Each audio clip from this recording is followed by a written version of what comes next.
ಆತ್ಮೀಯ ವೀಕ್ಷಕರೇ, Royson creations YouTube ಚಾನಲ್ಗೆ ನಿಮಗೆ ಸ್ವಾಗತ.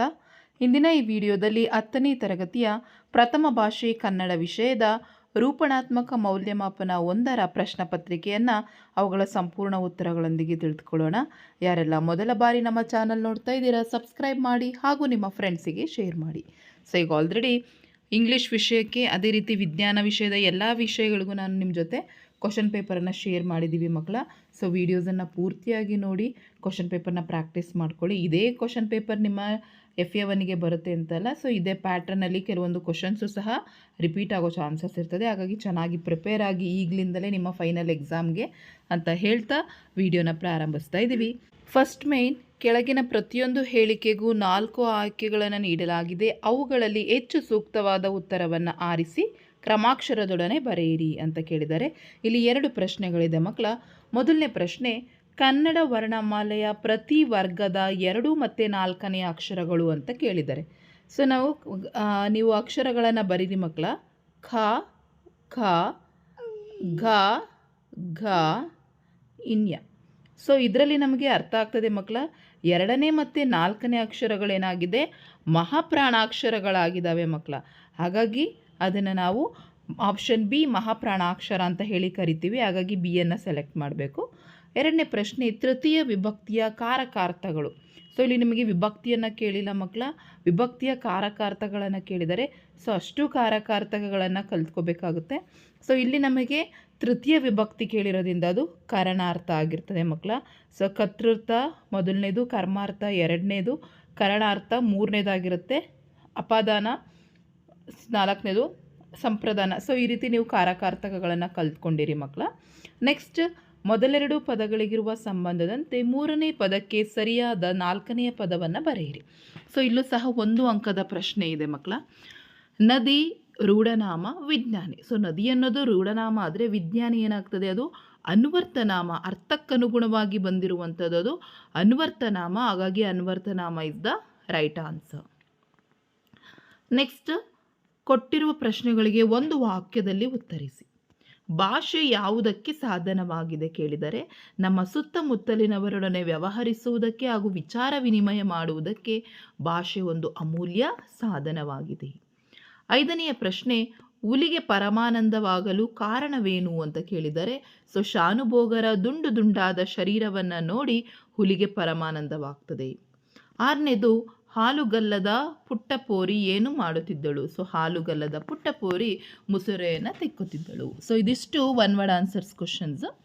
ನೆಕ್ಸ್ಟ್, ಕೊಟ್ಟಿರುವ ಪ್ರಶ್ನೆಗೆ 3-4 ವಾಕ್ಯಗಳಲ್ಲಿ ಉತ್ತರಿಸಬೇಕು. ಇಲ್ಲಿ 2 ಅಂಕದ ಪ್ರಶ್ನೆಗಳು ಮಕ್ಕಳ. 25ನೇ ಪ್ರಶ್ನೆ, ಕನ್ನಡ ಭಾಷೆ ಹದಗೊಂಡದ್ದು ಹೇಗೆ. ಅನೇಕ ಕವಿಗಳು ಕನ್ನಡ ಅಭಿವೃದ್ಧಿ ಹೊಂದಬೇಕಾದರೆ ಕನ್ನಡ ಪದಗಳ ಬಳಕೆ ಹೆಚ್ಚಾಗಬೇಕೆಂದು ಸಾರಿದ್ದಾರೆ. ಅಂಥವರ ವಾಣಿಯಿಂದ ಕನ್ನಡದ ವೀಣೆ ಮೃದು ಮಧುರವಾಗಿ ಮಿಡಿಯಿತು. ಮುಂದೆ ಬಸವೇಶ್ವರ, ಅಲ್ಲಮ್ಮ ಪ್ರಭುಗಳಂತಹ ಶರಣವರೇಣ್ಯರು, ಚಾಮರಸ, ಕುಮಾರವ್ಯಾಸರಂತಹ ಕವಿಪುಂಗದವರು, ಪುರಂದರದಾಸ, ಕನಕದಾಸರಂತಹ ದಾಸಶ್ರೇಷ್ಠರು ಸುಲಭ ಮಾರ್ಗವನ್ನೇ ತುಳಿದರು. ತಮ್ಮ ತಮ್ಮ ಅನುಭವ ಸಾರವನ್ನು ಸುಲಭವೂ ಸುಂದರವೂ ಸಹಜವೂ ಆದ ಮಾತುಗಳಿಂದ ಹೃದಯ ಮುಟ್ಟುವಂತೆ ಅಭಿವ್ಯಕ್ತಪಡಿಸಿದರು. ಹೀಗೆ ಕನ್ನಡ ಭಾಷೆ ಹದಗೊಂಡಿದೆ. 8ನೇ ಪ್ರಶ್ನೆ, ಹಕ್ಕಿಯ ಹಾರಾಟವನ್ನು ಆಕಾಶಕ್ಕೆ ಹೇಗೆ ಹೋಲಿಸಿದ್ದಾರೆ. ಸೊ ತರತಮರಹಿತ ಸಮದೃಷ್ಟಿಯಿಂದ ಕೂಡಿದ ನೀಲ ಮೇಘಮಂಡಲ ಸಮಬಣ್ಣದಲ್ಲಿ ಹಕ್ಕಿಯ ಕಾಲದ ದೈತ್ಯತೆಯನ್ನು ಸಂಕೇತಿಸುವ ಹಾಗೆ ಮುಗಿಲಿಗೆ ರೆಕ್ಕೆಗಳನ್ನು ಬೀಸುತ್ತಾ ಹಾರುತ್ತಿದೆ. ಈ ಹಕ್ಕಿಯು ನಕ್ಷತ್ರಮಾಲೆಯನ್ನು ಸಿಕ್ಕಿಸಿಕೊಂಡು ಸೂರ್ಯಚಂದ್ರರನ್ನು ತನ್ನ ಕಣ್ಣುಗಳಾಗಿ ಮಾಡಿಕೊಂಡಿದೆ. ಕಾಲ ದೈತ್ಯತೆಯನ್ನು ಸಂಕೇತಿಸುವ ಕಾಲವೆಂಬ ಹಕ್ಕಿಯ ಆಡುತ್ತಿರುವ ನೋಟದ ಅದ್ಭುತವಾದದ್ದು ಎಂದು ಕವಿ ವರ್ಣಿಸಿದ್ದಾರೆ. ನೆಕ್ಸ್ಟ್, ಕೆಳಗಿನ ಕವಿಯ ಸ್ಥಳ, ಕಾಲ, ಕೃತಿ, ಪ್ರಶಸ್ತಿಯ ಕುರಿತು ಬರೆಯಲಿಕ್ಕೆ ಕೇಳಿದ್ದಾರೆ. ಸೊ ಇಲ್ಲಿ ನಮಗೆ AN ಮೂರ್ತಿರಾವ್ ಅವರ ಬಗ್ಗೆ ಕೇಳಿದ್ದಾರೆ ಮಕ್ಕಳ. ಸೊ ವಾಕ್ಯ ರೂಪದಲ್ಲಿ ಬರೆಯೋದನ್ನು ಅಭ್ಯಾಸ ಮಾಡ್ಕೊಳ್ಳಿ. ಸೊ ಇವರು 1900ರಲ್ಲಿ ಮಂಡ್ಯ ಜಿಲ್ಲೆಯ ಹಕ್ಕಿ ಹೆಬ್ಬಾಳಿನಲ್ಲಿ ಜನಿಸ್ತಾರೆ. ಆಧುನಿಕ ಕನ್ನಡದ ಪ್ರಮುಖ ಗದ್ಯ ಬರಹಗಾರರಾದ ಇವರು ಪ್ರಬಂಧಕಾರರಾಗಿಯೂ ಪ್ರಸಿದ್ಧರಾಗಿದ್ದಾರೆ. ಸೊ ಶ್ರೀಯುತರು ಹಗಲುಗನಸುಗಳು, ಅಲೆಯುವ ಮನ, ಅಪರವಯಸ್ಕನ ಅಮೇರಿಕ ಯಾತ್ರೆ, ಮಿನುಗು ಮಿಂಚು, ಚಿತ್ರಗಳು ಪತ್ರಗಳು, ಚಂಡಮಾರುತ, ದೇವರು, ಸೊ ಈ ರೀತಿ ಮೊದಲಾದ ಕೃತಿಗಳನ್ನು ಬರೆದಿದ್ದಾರೆ. ಸೊ ಚಿತ್ರಗಳು ಪತ್ರಗಳು ಕೃತಿಗೆ ಕೇಂದ್ರ ಸಾಹಿತ್ಯ ಅಕಾಡೆಮಿ ಪ್ರಶಸ್ತಿ, ದೇವರು ಎಂಬ ಕೃತಿಗೆ ಪಂಪ ಪ್ರಶಸ್ತಿ ಗೌರವ ಸಿಕ್ಕಿದೆ. ಸೊ ಇದಿಷ್ಟನ್ನು ನೀವು ಬರೆದ್ರೆ ನಿಮಗೆ 2 ಅಂಕಗಳು ಸಿಗ್ತದೆ. ನೆಕ್ಸ್ಟ್ ಸಂದರ್ಭ ಸಹಿತ ಸ್ವಾರಸ್ಯವನ್ನು ವಿವರಿಸಬೇಕು. ಸೊ ಇಲ್ಲಿ ನಮಗೆ 10ನೇ ಪ್ರಶ್ನೆ, ಸಾರ್ವಭೌಮರ ನೆತ್ತಿಯ ಕುಕ್ಕಿ. ಸೊ ಇದನ್ನು ದ.ರಾ ಬೇಂದ್ರೆ ಅವರ ವಿರಚಿತ ಗರಿ ಎಂಬ ಕವನ ಸಂಕಲನದಿಂದ ಆಯ್ದ ಅಕ್ಕಿ ಹಾರುತ್ತಿದೆ ನೋಡಿದಿರ ಪದ್ಯದಿಂದ ಆರಿಸಿಕೊಳ್ಳಲಾಗಿದೆ. ಸೊ ಫಸ್ಟು ಆಯ್ಕೆಗೆ 1 ಅಂಕ ಇರುತ್ತೆ, ಸಂದರ್ಭ ಸ್ವಾರಸ್ಯ. ಸೊ ಇದನ್ನು ಸಹ ಬರಿಬೇಕು.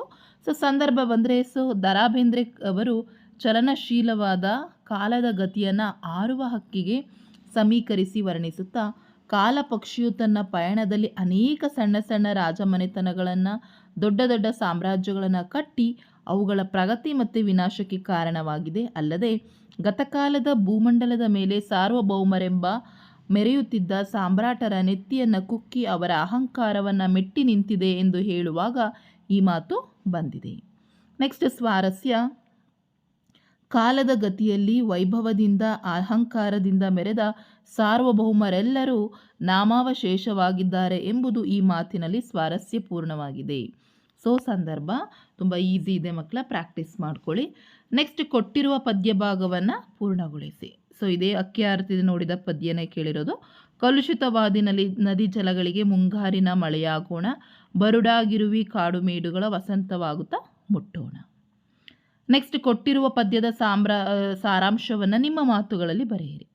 ಬಿದ್ದುದನ್ನು ಮೇಲೆಬ್ಬಿಸಿ ನಿಲ್ಲಿಸಿ ಹೊಸ ಭರವಸೆಗಳ ಕಟ್ಟೋಣ, ಮನುಜರ ನಡುವ ಅಡ್ಡ ಗೋಡೆಗಳ ಕೆಡವುತ್ತಾ ಸೇತುವೆಯಾಗೋಣ. ಸೊ ಈ ಒಂದು ಪದ್ಯವನ್ನು ಸಾರಾಂಶಕ್ಕೆ ಕೇಳಿರುವಂತಹದ್ದು ಮಕ್ಕಳ. ಸೊ ಹಾಗಾಗಿ ಫಸ್ಟು ಆಯ್ಕೆಯನ್ನು ಬರೆಯಿರಿ, ತದನಂತರ ಸಾರಾಂಶವನ್ನು ಬರಿಬೇಕಾಗ್ತದೆ. ಸೊ ಜನರಲ್ಲಿ ಇಂದು ನಾನಾ ಕಾರಣಗಳಿಗೆ ನಂಬಿಕೆ, ವಿಶ್ವಾಸ, ಹೊಂದಿ ಬಾಳುವ ಗುಣ ಮುಂತಾದ ಸುಖಭಾವದ ಸ್ತಂಭಗಳೇ ಬಿದ್ದು ಹೋಗಿವೆ. ಹೀಗಾಗಿ ಚೆನ್ನಾಗಿ ಬದುಕುತ್ತೇವೆ ಎಂಬ ಭರವಸೆಯೇ ಹೊರಟು ಹೋಗುತ್ತಿದೆ. ಆದ್ದರಿಂದ ನಂಬಿಕೆ, ವಿಶ್ವಾಸ, ಪ್ರೀತಿ, ಸ್ನೇಹಗಳೆಂಬ ಆಧಾರ ಸ್ತಂಭಗಳನ್ನು ಮತ್ತೆ ಮೇಲೆಬ್ಬಿಸಿ ಮನದಲ್ಲಿ ಸ್ಥಿರವಾಗಿ ನಿಲ್ಲುವಂತೆ ಮಾಡುವ ಹೊಸ ಭರವಸೆಯನ್ನು ಕಟ್ಟುತ್ತಾ, ಜಾತಿ, ಭಾಷೆ, ಮತ ಭೇದ ಭಾವಗಳಿಲ್ಲದೆ ಜನರಲ್ಲಿ ಅಸಮಾನತೆ, ಅಪನಂಬಿಕೆ, ಅಸ್ಪೃಶ್ಯತೆ ಮೊದಲಾದ ಅಡ್ಡಗೋಡೆಗಳನ್ನು ನಿರ್ಮಾಣವಾಗಿವೆ. ಅವನ್ನು ಸಮಾನತೆ, ಸ್ನೇಹ, ಪ್ರೀತಿ ಮತ್ತು ಒಳ್ಳೆಯ ಚಿಂತನೆಯ ಮೂಲಕ ಮನುಜರ ನಡುವಿನ ಅಡ್ಡಗೋಡೆಗಳನ್ನು ಕೆಡವಿ ಪರಸ್ಪರರಲ್ಲಿ ನಂಬಿಕೆ ಮೂಡಿಸುವ ಸಹಬಾಳ್ವೆಗೆ ಸೇತುವೆಯಾಗುವ ಸಂಕಲ್ಪ ತೋಡಬೇಕೆಂದು ಕವಿ G.S. ಶಿವರುದ್ರಪ್ಪ ಅವರು ಆಶಿಸಿದ್ದಾರೆ. ಸೊ ಇದರ ಮೌಲ್ಯ ಏನಂದರೆ, ಎಲ್ಲರೂ ಪ್ರೀತಿ ವಿಶ್ವಾಸಗಳಿಂದ ಬದುಕಬೇಕು ಎಂಬ ಮೌಲ್ಯಯುತ ಸಂದೇಶವು ಪ್ರಸ್ತುತ ಪದ್ಯ ಭಾಗ ತಿಳಿಸ್ತಾ ಇದೆ. ನೆಕ್ಸ್ಟ್ ಕೊಟ್ಟಿರುವ ಗಾದೆಗಳಲ್ಲಿ ಯಾವುದಾದರೂ ಒಂದನ್ನು ಆರಿಸಿ ಬರೀಬೇಕು ಮಕ್ಕಳ. ಇಲ್ಲಿ ನಿಮಗೆ ತಾಳಿದವನು ಬಾಳಿಯಾನು, ಮನಸ್ಸಿದ್ದರೆ ಮಾರ್ಗ 2 ಗಾದೆ ಕೊಟ್ಟಿದ್ದಾರೆ. 2ರಲ್ಲಿ ಯಾವುದಾದ್ರೂ ಒಂದನ್ನು ಆಯ್ಕೆ ಮಾಡ್ಕೊಳ್ಳಿ. ನೀವು ಈಗಲಿಂದಲೇ ಪ್ರಾಕ್ಟೀಸ್ ಮಾಡ್ಕೊಳ್ಳಿ. ಯಾವುದೇ ಗಾದೆಯನ್ನು ಬರಿಬೇಕಾದ್ರೆ ಸ್ಟಾರ್ಟಿಂಗಲ್ಲಿ ನೀವು ಅದಕ್ಕೆ ಒಂದು ಇಂಟ್ರಡಕ್ಷನನ್ನು ನೀವು ಬರಿತಾ ಹೋಗ್ತೀರ, ಪೀಠಿಕೆಯನ್ನು ಹಾಕ್ತೀರ. ಗಾದೆ ಮಾತುಗಳು ಹಿರಿಯರ ಜೀವನದ ಅನುಭವದ ನುಡಿಗಳಾಗಿವೆ. ವೇದ ಸುಳ್ಳಾದರೂ ಗಾದೆ ಮಾತು ಸುಳ್ಳಾಗದು ಎಂಬ ನುಡಿ ಸರ್ವಕಾಲಿಕ ಸತ್ಯಶ್ರೇಷ್ಠವಾದುದು. ಅಂತಹ ಗಾದೆಗಳಲ್ಲಿ ತಾಳಿದವನು ಬಾಳಿಯನು, ಈ ರೀತಿ ಗಾದೆಗೆ ಒಂದಷ್ಟು 1-2-3 ಲೈನನ್ನು ಬರೆದು ಆಮೇಲೆ ಕೊಟ್ಟಿರುವ ಗಾದೆಯನ್ನು ನೀವೇನು ಮಾಡಬೇಕಾಗುತ್ತೆ, ಎಕ್ಸ್ಪ್ಲೈನ್ ಮಾಡಿ ಬರಿಬೇಕಾಗ್ತದೆ. ಅರ್ಥ ಆಗ್ತಿದೆಯೇ? ಸೊ ಇಲ್ಲಿ ನೋಡಿ, ಇಲ್ಲೂ ಸಹ ಗಾದೆ ನೋಡಿ ಕೊಟ್ಟಿದ್ದಾರೆ, ಮನಸ್ಸಿದ್ದರೆ ಮಾರ್ಗ. ಸೊ ಗಾದೆಗಳು ಜನಪದರ ಜೀವನದ ಅನುಭವದ ನುಡಿಮುತ್ತುಗಳು. ಕಿರಿದಾದರೂ ಹಿರಿದಾದ ಅರ್ಥವನ್ನು ಹೊಂದಿದೆ. ವೇದ ಸುಳ್ಳಾದರೂ ಗಾದೆ ಸುಳ್ಳಾಗದು. ಗಾದೆಗಳನ್ನು ವೇದಗಳಿಗೆ ಸಮಾನ ಅಂತ ಹೇಳ್ತಾರೆ. ಅಂತಹ ಗಾದೆಗಳಲ್ಲಿ ಮನಸ್ಸಿದ್ದರೆ ಮಾರ್ಗ ಅನ್ನುವ ಗಾದೆಯು ಸಹ ಒಂದಾಗಿದೆ. ಈ ರೀತಿ ಅದನ್ನು ಬರೆದು ಆಮೇಲೆ ನೀವು ಅದನ್ನು ಎಕ್ಸ್ಪ್ಲೇನ್ ಮಾಡಿ. ಸೊ ನಾವು ಯಾವುದೇ ಒಂದು ಕೆಲಸವನ್ನು ಸರಿಯಾಗಿ ಮಾಡಲು ಆಸಕ್ತಿ ಇರಬೇಕು. ಆಸಕ್ತಿ ಇಲ್ಲದಿದ್ದರೆ ಯಾವುದೇ ಕೆಲಸವನ್ನು ನಾವು ಯಶಸ್ವಿಯಾಗಿ ಪೂರ್ಣಗೊಳಿಸಲು ಸಾಧ್ಯವಾಗುವುದಿಲ್ಲ.